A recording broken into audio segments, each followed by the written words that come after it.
गुरुजी, गणपति में जो महालक्ष्मियाँ बैठती है उसकी क्या विधि है?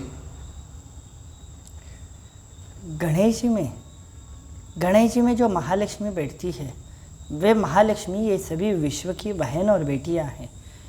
उनके लिए पाले जाए तो बहुत सी नियम और विधियां हैं, और अगर न आचरण किया जाए तो कोई इतनी विशेष विधि भी तो नहीं।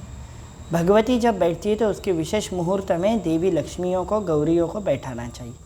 जब आए तो जैसे हम एक व्यक्ति का, एक हमारे घर के बहन बेटी का सम्मान करते हैं, वैसे उनका सम्मान करना चाहिए।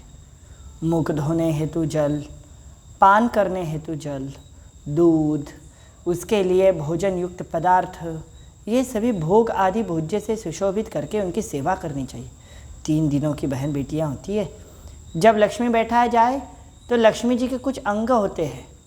अगर कोठी रही तो उसमें अन्न भरना चाहिए, और अगर कभी तिवई जैसी अगर कोई भाग रहा तो उसे वस्त्र से सुशोभित कर सज्जित करना चाहिए। माताओं के लिए दूसरे दिन माताओं के लिए भोजन में सुयोग्य पदार्थ बनाने चाहिए, जो भी आप भोजन योग्य पदार्थ बना सके। तीसरे दिन माताओं को अपने स्थान में जाने का एक तिथि होती है, अपने निज धाम जाने की एक तिथि होती है, लेकिन ये लक्ष्मी और गौरी का प्रतीक है। इसलिए स्पष्ट कहूँ तो माता जब बैठ जाए तब पूर्ण पवित्रता, शुद्धता और दिव्यता का पालन होना चाहिए। माताओं के निज स्थानों में तुम्हें शुद्धता का बहुत आवश्यक ध्यान रखना होगा।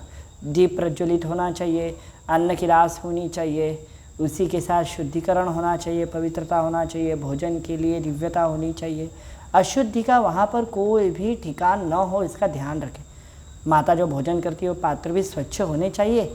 कई जन माताओं के मध्य में शुद्धि का पालन ही नहीं करते, जिसके कारण माताएं घर का त्याग कर देती है।